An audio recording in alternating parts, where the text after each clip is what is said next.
You're listening to a 3CR podcast created in the studios of independent community radio station 3CR in Melbourne, Australia. For more information, go to allthews.3cr.org.au. Become a subscriber and support Radical Radio. Call 03 9419 8377 or subscribe online at 3cr.org.au/subscribe. Minds that plot destruction, sorcerer of death's construction, in the fields of bodies burning, as the war machine keeps turning, death and hatred to mankind, poisoning their brainwashed mind. Welcome to the Anarchist World This Week, broadcast across Australia on the National Community Radio Satellite. Listen to the Anarchist World This Week, Australia's sacred cow slaughterhouse. Listen to analysis of local, national, international events. Listen to analysis you'll never hear anywhere else.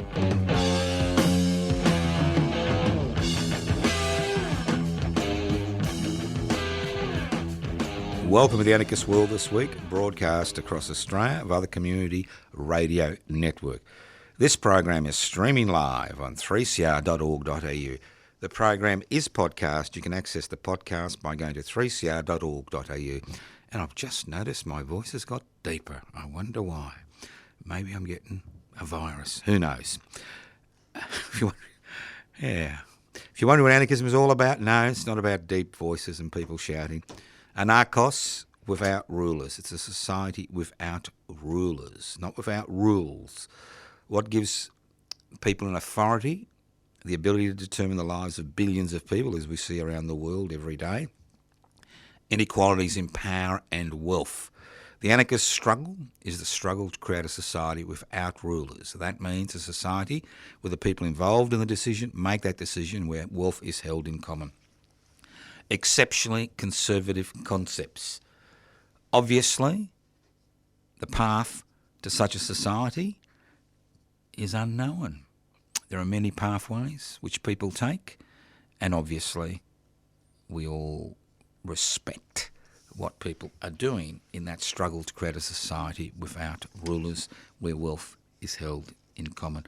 My name is Joseph Toscano. If you want to leave messages, 0439 395 489.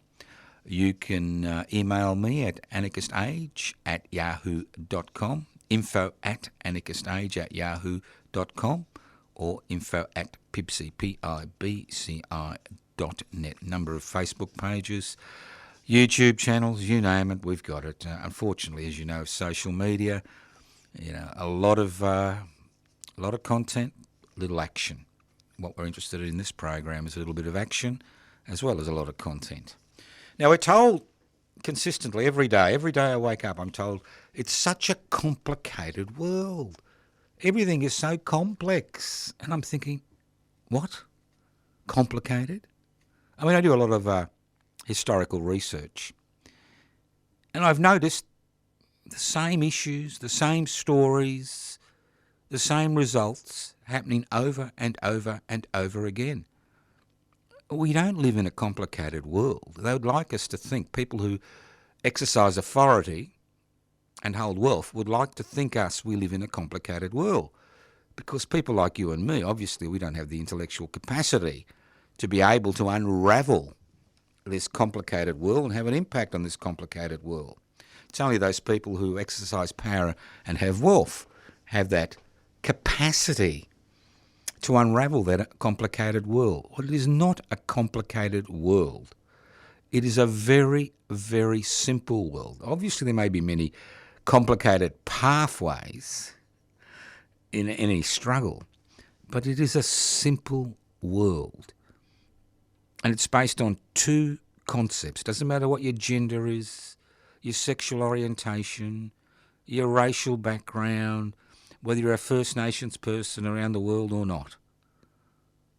It's about inequalities in power and wealth. It's always been about inequality inequalities in power and wealth. It's nothing more, nothing less. So it's a matter of how you look at a particular struggle. That's the issue. It's how you look at it and what underlying tools you use to analyse what's happening. And what I tend to do, and I encourage other people to do, is when you see somebody talk about a complicated world, think about what do they gain from this conversation? What are they trying, either consciously or unconsciously trying to do? Who's going to be the winner out of this conversation?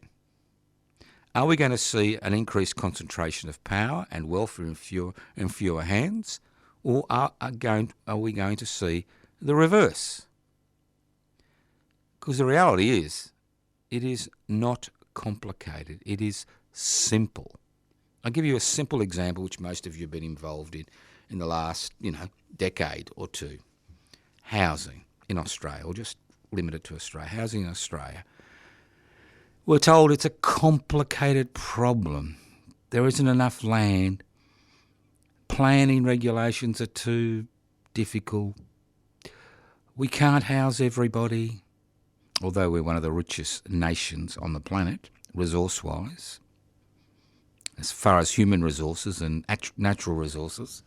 We're told it is just too complex, it's too complicated. Well, it's very simple. It's a matter of political will. We could, as a nation state, overcome the problem of housing within a few years if we changed the philosophy that we follow, the ideology we follow in order to create housing. Do you leave it to the private marketplace, or do you leave it to the public sector? And if you leave it to the public sector, how do you raise the money or the resources from the private sector in order to cross-subsidise public housing? It's a matter of priorities. And what priorities governments follow, especially governments which are based on representative democracy, where you elect your representative, is the amount of pressure which is placed on that representative. If that pressure is greater than the pressure that is exerted by the 1% that own the means of production, distribution, exchange and communication, who tend to dominate the legislative process, then things change. I'll give you an example. In 1871, the colony of Victoria was the first entity on the planet to introduce free, secular, compulsory education. Everybody. Within 12 months, 652 schools were built because there was that pressure from the population as a result, directly and indirectly, of the Eureka Rebellion in 1854, to provide facilities for all children, irrespective of their parents' position in society. So we do have the capacity to change things, and that's what this program is all about. It's not about change occurring tomorrow. It's not about me slashing my wrists if change doesn't occur in the next 10 years. It's about creating a milieu, creating a situation where change becomes possible. Everything is possible if people have the belief that they are the engine room, they are the computer, the microchips of that society. Everything is possible. But while we continue to think in the old ways, that life is complex, that everything is complicated, that every problem we face is due to our own internal deficiencies, that we're just individuals in a sea of individuals, that we have no common purpose apart from maybe shouting at a football match, things will remain the same. So nothing is complicated. Every problem can be relatively easily solved. The dilemma, the barricade against change, is those inequalities in power and wealth which are inbuilt into the society we live in, which are inbuilt into the legal system, which are inbuilt into the parliamentary system, and more importantly, which are inbuilt into our thinking. And that's the dilemma. Inbuilt into our thinking that change is impossible, that egalitarian change is ridiculous, that nothing will ever change, that it's all, we just should sit back on our haunches and, binge on whatever's going on at the minute, or get totally involved in our sporting team or our religious religious fantasies. I mean, change is a matter of the mind. Not just internalising that possibility, but actually making, through action, making that possibility a practical reality. Think about it. It's not complex. It's not complicated. It's not a maze. It's a very simple equation. You're listening to The Anarchist World This Week, broadcast across Australia via the Community Radio Network. My name's Joseph Toscano. I'm hosting today's program. Any complaints? Well, that's fine. You can send them to 0439 395 489. Brickbats, bouquets, doesn't really matter. At the end of the day, it doesn't really matter what happens to me. What really matters is what you do, ultimately, to become more than a spectator in your own life. Because remember, we are all part of a larger community. We all have our failings, and I've got more than most. I've got my club foot here underneath. I'm sure the devil will be very happy to see I've got my club foot on. But the fact is that, ultimately, the type of society we create is dependent on the type of ideas we are willing to work for in order to change that basic inequality that exists in our society. All right, let's move on. That was the sermon for the day. Let's move on. Shame job. Guilty, Your Honour. Yeah, I'm guilty. I'm guilty of being a baby boomer. Now, I don't think... and when I use the term baby boomer, I'm not talking about a mental attitude, but I'm talking about a particular group that was born at a particular point in time after the Second World War. I think the definition is about 15 to 20 years after the Second World War. Now, I'm one of those little scumbags, baby boomer, and I am ashamed because all those ideas we had in the late 60s and 70s have come to nothing. And they've come to nothing because as a group, we accepted the ideology, and it is an ideology, of the private investment for private profit mantra. The very group of people, and I'm one of them, who benefited from a tertiary education, and there are many of you listening to this program who are now retired, who've benefited from 3 tertiary education, are the very group of people who allowed our political representatives to saddle younger Australians who access tertiary education with a continuing debt. We're the very same people who've allowed successive governments to embrace mammon as their primary ideological motive in a private investment for private profit world. where we have turned housing, which is a basic human need, not a right, there are no rights in the Australian Constitution, but a basic human need, into an investment vehicle. That's right. And we've seen housing prices and rents just skyrocket. I'll give you an example. This is a simple example.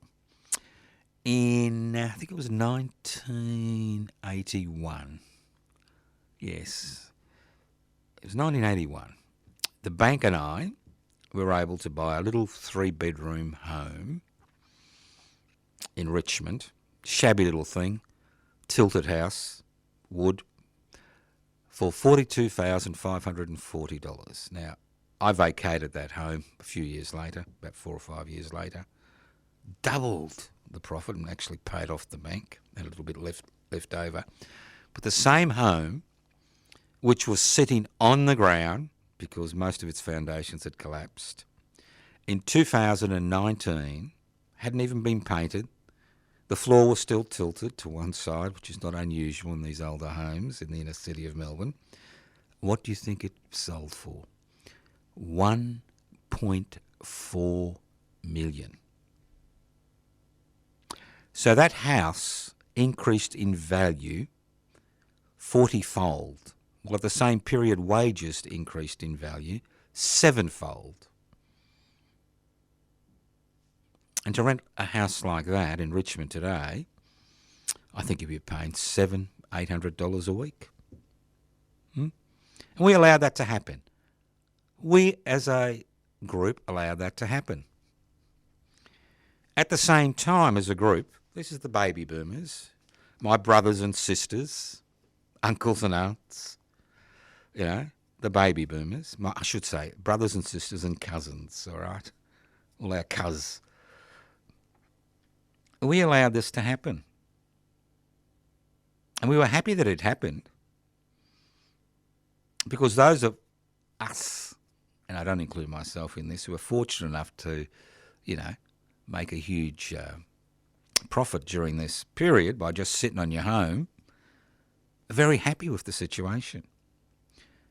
Then we've got all those laws which we helped pass regarding superannuation, which allowed people who make lots of money to have a wonderful retirement and allowed members of the population who for various reasons were not able to be part of the workforce, maybe because they were pregnant, maybe because they were unemployed, maybe because they were sick, to live a miserable lifestyle economically, you know, for the rest of their lives into their old age. So there are a lot of sins that I'm guilty of as part of a generation which forgot that the essence of struggle is that struggle against inequalities in power and wealth. A generation who was duchessed by the thought of acquiring wealth. It's a real issue. There are huge gaps. Current generations will be the first generations in years, decades, that have gone backwards, not just in terms of their economic situation, but in terms of their psychological status, in terms of having to deal with constant debt, in terms of having to deal with insecurity as far as housing is concerned, in terms of having to deal with an overloaded public health system, in terms of having to live on social security benefits, which in the majority of cases are below the poverty line, especially if you've got to pay rent and you're not in public housing. So I am guilty. And every single one of us baby boomers, whether we struggled against what happened or we actually cheered on government as they passed legislation in order to create an investment class in the society which didn't exist, you know, before the 70s, you know, we're all responsible as a group. So think about it. And I haven't even mentioned the problem of the climate emergency, the most important issue. Haven't even mentioned that. in terms of destroying the very planet which we as human beings rely on to survive. Because, you know, I discovered a very important fact a few days ago. I know you find this pretty radical, but a very important fact. I discovered that if you don't breathe for 3 to 4 minutes, you die. That's right. You don't get oxygen, you die. It's extraordinary, isn't it? Have you ever thought of that? No oxygen, you die. Well, that's the great thing about listening to the Anarchist World this week. You make extraordinary discoveries regarding different things. Now, you're going to find this very funny, but it's very tragic. Look, tonight, I'm broadcasting this just in case you're listening to it, on the 20th of September. I'm broadcasting Anarchist World this week from Melbourne town to various radio stations across Australia, courtesy of the Community Radio Network, and this evening I'll be doing a presentation on 19th century trade unionism at the Footscray Hotel. That's 48 Hopkins Street, Footscray. Start 6:30 p.m. for a 7 p.m. start. Gives you time to get some drinks. So, but I've discovered something interesting, fascinating. Gentlemen of name and quality. You like that? Gentlemen of name and quality. Now, there are 3 words to describe the foundation stones of Australia. Genocide, slavery, free land. So it's genocide, free land, free labour. So what does a gentleman of name and quality have to do with this? Well, when the colonisation began in 1788, 859 people turned up at Port Jackson. And by 1850, the population in New South Wales had grown to 405,361. Well, what's got that to do with gentlemen of name and quality? Well, obviously, when Europeans first came, or the British first came to the land of milk and honey, as we know, it was the land of no one, terra nullius. You know, we didn't see any huge cities, so obviously nobody owned the place. Okay? Didn't own the place. But there were these people all over the place, about 1 million of them, who claimed that they had prior occupation of the land because they lived here for over 60,000 years. So there was an issue initially, but as the numbers of Europeans grew, that issue was pushed aside. Pushed aside. So what do gentlemen of name and quality have to do? What does free land have to do? What does genocide have to do with this? What does free labour have to do with this? It's very simple. Between 1788 and 1850, there was very little free immigration to Australia. It was actually discouraged. People were discouraged from coming to the land of milk and honey. And except if you were a gentleman of name and quality. Now, obviously, with the destruction of the First Nations people, there was a lot of free land available. So who are you going to give this free land to? To the convicts that have been brought to this country in irons for, in the majority of cases, piddling crimes? Or to the gentlemen of name and quality? Obviously, the British authorities allocated huge amounts of land to gentlemen of name and quality. And in Victoria, the squatters, who even, ran ahead of the British government's allocation, allocated themselves, 720 of them, the whole of Victoria, within about 20 years of colonisation there. So now these gentlemen of name and quality had a problem. How to make a buck out of this free land.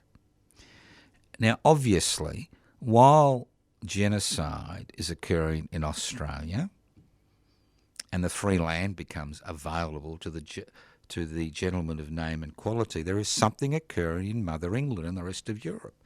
The Industrial Revolution. The Industrial Revolution. And what does the Industrial Revolution need with the mechanisation of weaving? Wool. So the gentlemen of name and quality were able to, bring across a few sheep with them. They had this free land, thousands and thousands of acres on which to graze their nice sheep. All those pesky original inhabitants had been forcefully removed, and those that hadn't will be. But they've got a problem. There's nobody to look after the little sheepies. There's nobody to shear their sheep. There's nobody to send the wool to Mother England to go to the industrial hell which has been created through mechanisation at the beginning of the Industrial Revolution in the 1820s and 1830s in Mother England. So what happens? They get free labour, convicts. So we've got this dirty little scheme unfolding in Australia between 1788 and 1850. We've got the genocide of the original inhabitants. We have free land being given to gentlemen of name and quality after that land has been, made useful through the removal, the genocide of the original inhabitants. And then you've got all this free labour who you pay with rations. That's right. Not money, rations. You provide them with a bit of food and some rudimentary shelter, and they work for nothing for you. No wonder so many gentlemen of name and quality came to little old Australia, the Antipodes, to make their fortune.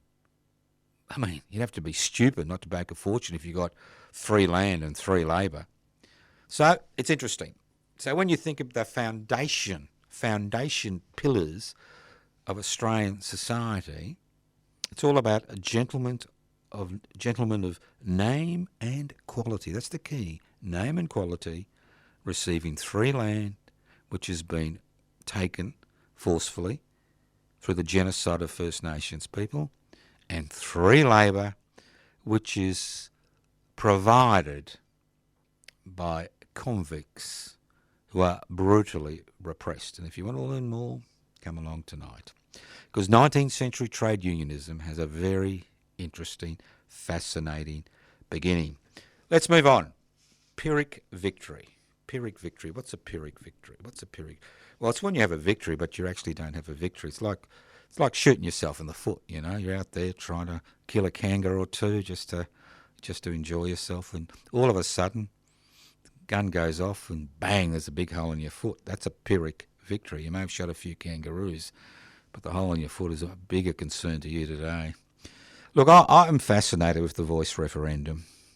Look, it's a particularly innocuous change. All right? I'll be voting yes. I'm quite happy to vote yes. Sometimes you've got to, you can't get everything at once in life, which is something I've learnt very quickly in my life. Sometimes small victories pave the way to bigger victories, and politics, as I've said before, is all about political momentum. Anybody who thinks that a failed voice referendum will lead to treaty needs to have their head read. I'm sure the National Party's not interested in a treaty. Neither is the Dutton-led Liberal Party.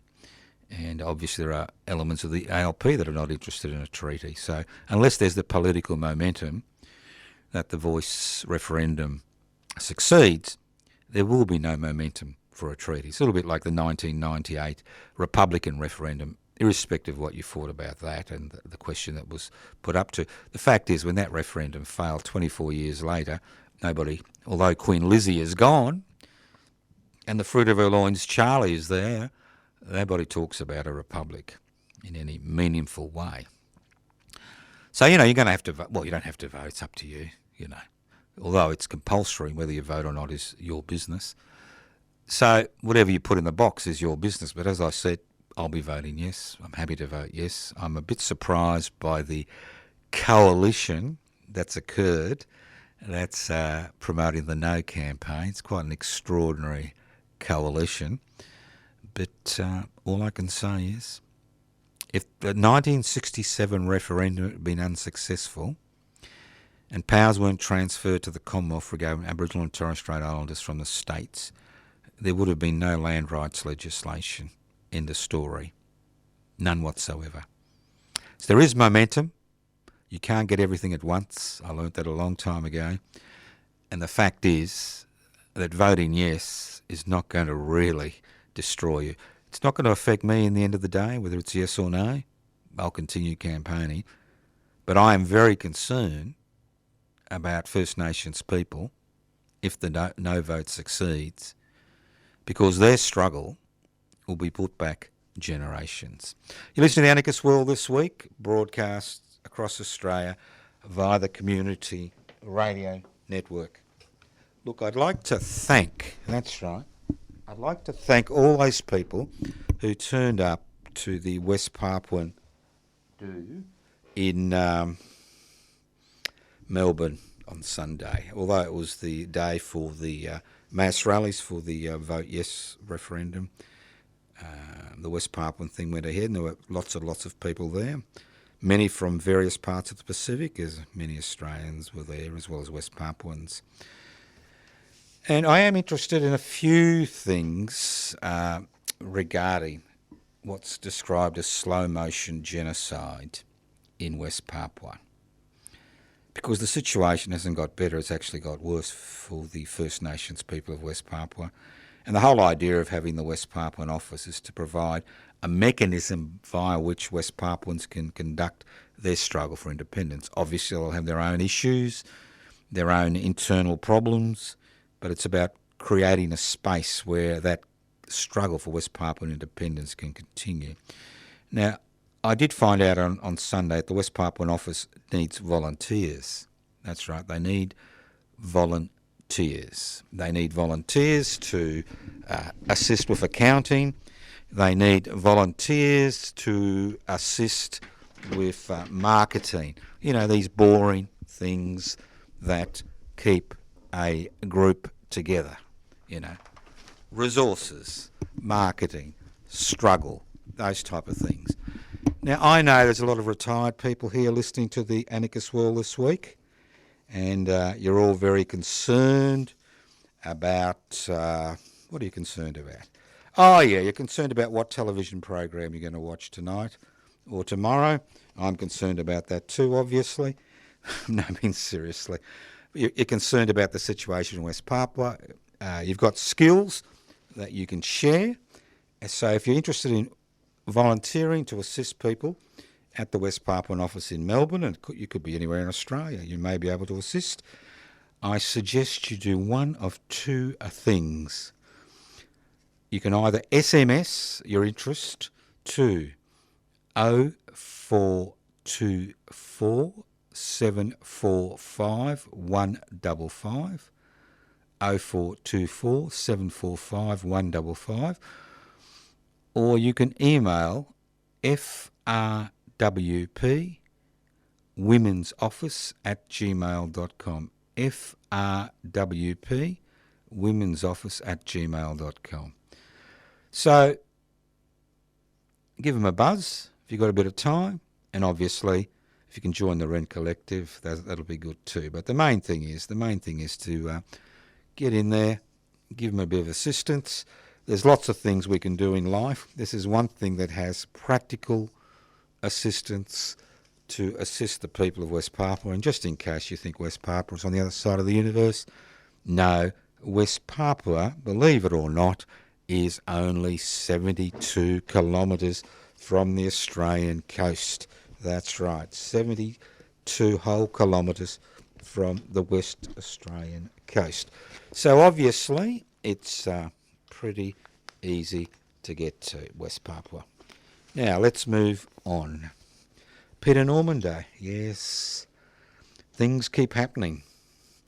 Now Peter Norman Day this year will be on Monday. That's the 9th of October. Monday the 9th of October. Welcome to come along. We have a small ceremony on that day. If you're wondering who Peter Norman is, I suggest you go to the Peter Norman Facebook page, which is run by the Peter Norman Committee. Now, this year, as in last year, we'll be having the commemoration of what happened in Mexico City on the 9th of October. What happened in Mexico City in the Olympics in 1968, where Peter Norman, an Australian athlete, ran second in the 200 metres. He still holds, if you're interested in records, he still holds the 200-metre record in Australia. No Australian's ever broken it. And Peter Norman, this was the height of the Black Power struggles in the United States of America. And Peter Norman was asked by the winner and the third, who were Afro-Americans, to join them on the dais. And he said, "I will support you." He wore a human rights badge on the dais. He bowed his head when they did the Black Power salute. And the three of them have suffered enormous. Now, Peter Norman Day was actually established, not by Australians, but established by the United States Track and Field Association to honour that moment. The day of his funeral, the 9th of October, so Peter Norman Day has been set up for that. And we've had Peter Norman Days now for over a decade. We do our best on the day just to show people that the struggle for equality, whether it's racial equality, economic equality, gender equality, whatever it is a universal struggle. I will stand with you. And that's the issue, isn't it? I will stand with you. Whatever that struggle is, I will stand with you. Will I stand on the sidelines and say tut tut and take photographs? No, I will stand with you. It'll be, put it in your diary, midday to 1 p.m. on Monday the 9th of October. Monday the 9th of October. Obviously we celebrate things on the day they fall. And it's at the Lakeside Oval at 33... I can't pronounce this. Augughtie Drive, Aughtie Drive in Albert Park in Melbourne. And obviously you can create a Peter Norman Day in your part of the universe. It is an international day recognised around the world, and it's something that you can actually organise. And if you need some information, go to the Peter Norman Facebook page. You're listening to The Anarchist World This Week, broadcast across Australia via the Community Radio Network. Let's move on. You know, sometimes you've got to do a little bit of lateral thinking to get on top of a so-called complicated world. Now, in this country, deafs in custody, especially of First Nations people, has been a constant issue. And despite a Royal Commission, I think it was about 33 years ago, it continues to be an ongoing issue in this country. And I did notice a few days ago that the Australian government has introduced new sanctions against Iran for the deaf in custody a year ago of a young woman who wasn't wearing a headdress. And obviously that death sparked riots, judicial executions, imprisonment in Iran. It's quite right that sanctions should be placed on that particular religious theocracy, because that's what it is, a religious theocracy. But the problem is do we ever hear any calls for international sanctions to be applied to Australia, against Australia, for First Nations deaths in custody in this country?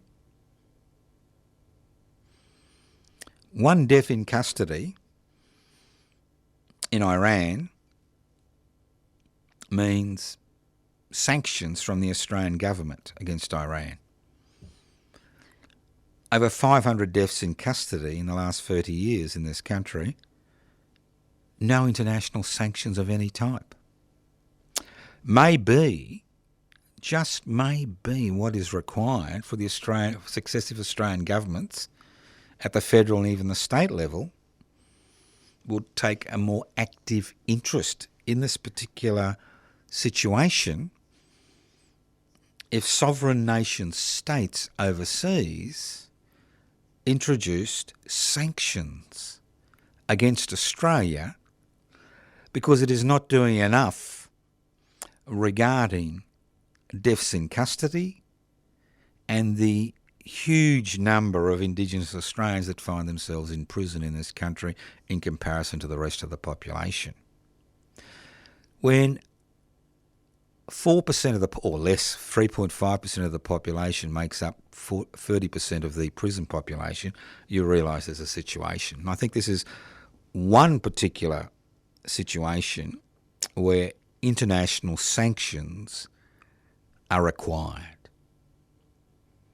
And I'm sure there are people in this country that have been, through the United Nations, have been pushing for sanctions against Australia because of deaths in custody.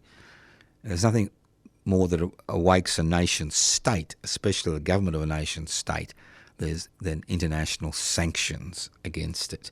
Because considering our past history, where gentlemen of name and quality made their fortune through genocide, free land and free labour, maybe it's about time that the rest of society began to realise that although on the surface this is the land of milk and honey, underneath there is a very, very dark underbelly, as we're seeing in the Voice referendum.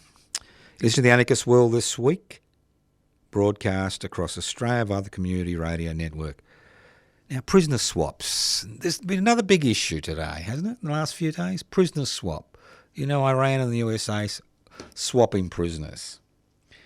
Now, I'm thinking, again, you've got to think outside the box when you're looking at these situations. Look, there's nothing, I can do about that prisoner swap. But then I think, why shouldn't the Australian government be negotiating regarding a prisoner swap with Great Britain, and great in inverted commas, with Great Britain regarding Julian Assange? I mean, he's a vicious human being, isn't he? He exposed the truth regarding the atrocities which are occurring around the world through WikiLeaks. And he still finds himself rotting in jail, waiting to be extradited to the USA to begin, I think, 108-year prison sentence. Now, I know the Australian government has been negotiating behind the scenes, but it would be very simple to organise a prisoner swap with Great Britain. I'm sure there are prisoners, British prisoners in the Australian system that would love to go back to England and maybe complete their sentence in England. And a prison swap could be organised. That's the thing. You've got to think outside the box. Don't think the same way that you're asked to think. You watch some type of television news, hear a newspaper, read a newspaper, listen to a radio, go onto social media. It's the same crap over and over again. So let's think about the possibility, not just think about, but push for the possibility of organising a prisoner swap, because Mr. Assange has been punished enough, irrespective of his personal shortcomings, and I've got more personal shortcomings than Mr. Assange ever had.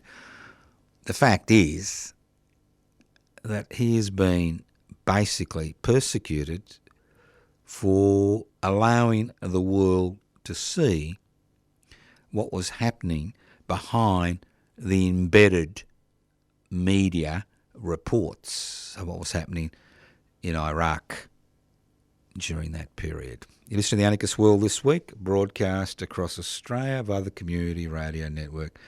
Now, over time, you get to love certain people. That's right.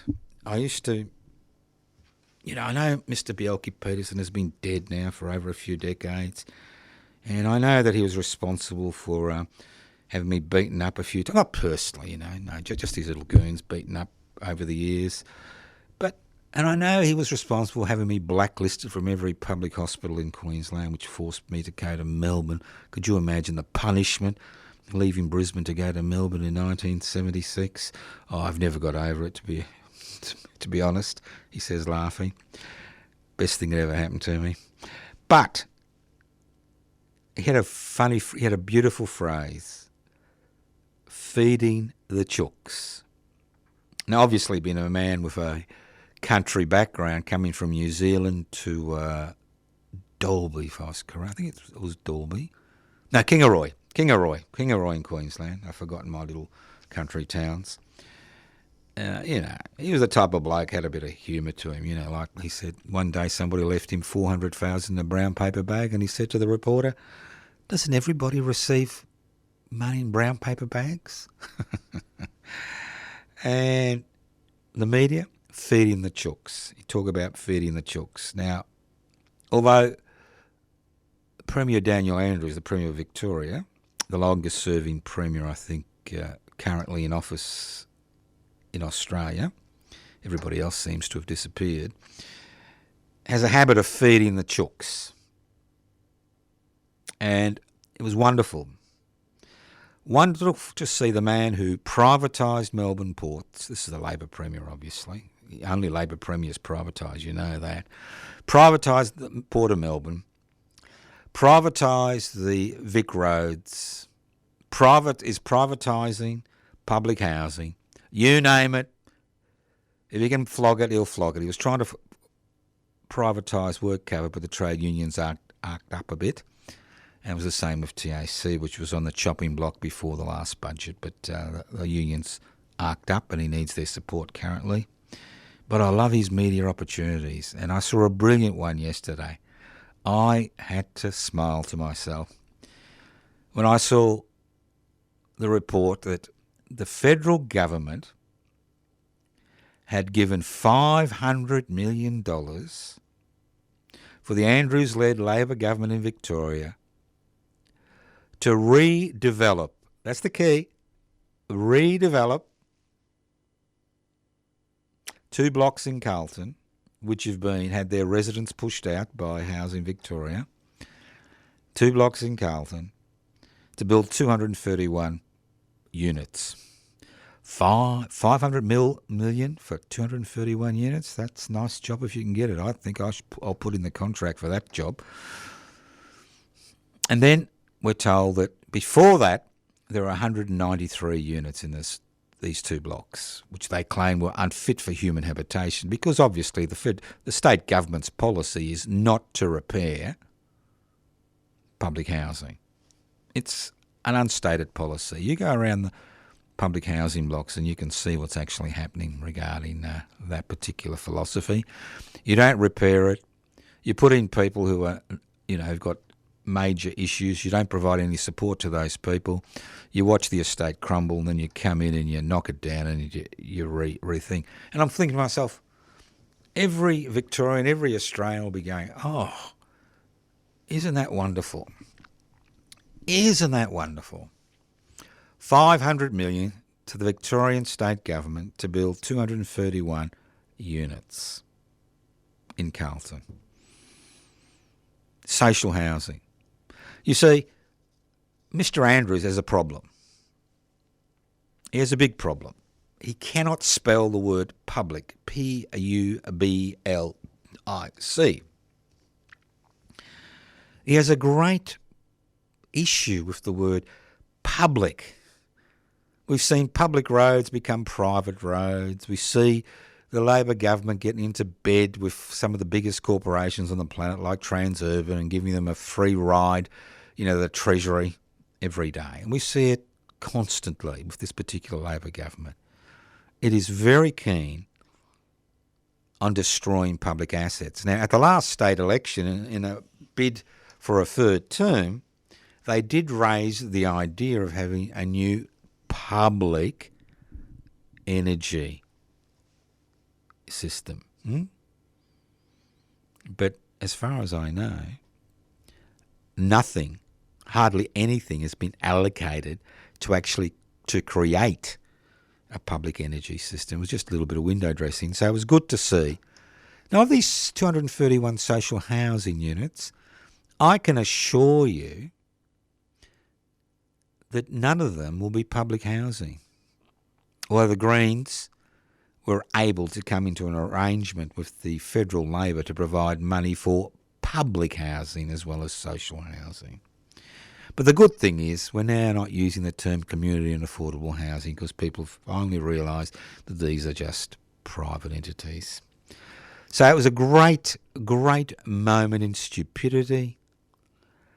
It's wonderful to see the Andrews-led Labor government feeding the Chooks. And let's not forget, now I may be wrong here, I could be wrong because maybe the information I've got is wrong, but I understand that Mr Andrews' government has 90 people on the payroll whose job it is to feed the Chooks. And that's our current media. And the thing when you feed the Chooks is then you feed social media. It's one of those situations. Let's move on. Nature. Now, you may have been a little bit surprised by what nature's been doing lately around the world. Well, you see, nature doesn't care. It doesn't really care what happens to you or me. Nature goes on. It doesn't care what happens to the human race. We've only been on the Cro-Magnons, our type of human species has only been on the planet about 150,000 years. And although we've become the apex predator and we're soiling the earth and destroying our children's future, as I spoke about before and everybody's speaking about it, see, nature doesn't care. It doesn't care if you're black or white or yellow or brindle or green or pink. It doesn't care if you're a Martian. It doesn't care if you're straight or gay or queer. It doesn't care. It doesn't care if you're male or female or transgender or non-binary. It doesn't care. Nature reacts. It reacts to the situation it finds itself in. And there's one thing about nature. It doesn't care about belief systems. You can believe all you like, but nature is based on reality. Scientific reality. I know it's a terrible word, science. You do this and that happens. You push us in this way and CO2 emissions increase. You do that, the ozone hole gets bigger. You do this, the ozone hole closes. It's very simple. You do that, temperatures increase. You do this, temperatures increase, fire increase, El Niños become more things. Spring becomes an extended summer. It's all simple physics. That's all it is. Nature does not care. So we need to care. We need to care as a species how we interact with nature, how we interact with our fellow species, what we do with the Earth's forests, because ultimately we live as a species in one of the most precarious situations possible. And I'm sure you wouldn't buy any real estate if you're a Martian looking at the Earth. We've got 8 billion people, approximately 8 billion people, living on a sphere with an atmosphere stratosphere of about, 20 to 30 kilometres, destroying the lungs of the Earth, which create oxygen. As I said before, I learnt a few days ago, if you don't breathe for 3 or 4 minutes, you die. It's just an extraordinary situation. So, irrespective of whether you believe climate change exists or doesn't exist, the reality is different. Nature follows physical principles. It's simple. You do that, this happens. This happens to the human species. Think about it. You've been listening to The Anarchist World this week, broadcast across Australia via the Community Radio Network. My name's Joseph Toscano. I've been hosting today's program. A few Facebook pages, Joseph Toscano, Toscano for the Public. YouTube channels, Public Interest Before Corporate Interests. YouTube channel, josephtoscano.nar. If you want to join Public Interest Before Corporate Interest, you can do online. Go to pibci.net. I'm the Registered Officer of Public Interest Before Corporate Interests. I encourage you to join. It's one of the few social political organisations that actually has policies on many of the issues which face us today. And obviously we owe no allegiance to anybody. Thank you once again for listening to The Anarchist World this week on your local community radio station. You can ring us on 0439 395 489. Listen in on The Anarchist World this week via the Community Radio Network next week. Sorcerer of death's construction. An analysis you'll never hear anywhere else. Anarchist World this week. Australia's sacred cow slaughterhouse. 10 a.m. every Wednesday. Listen to The Anarchist World this week for an up-to-date analysis.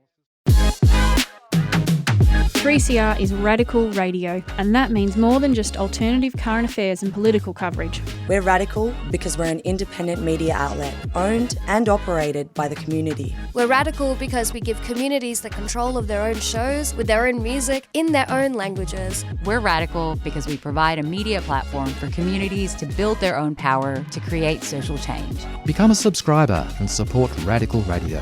Call us on 03 9419 8377 or subscribe online at 3cr.org.au/subscribe.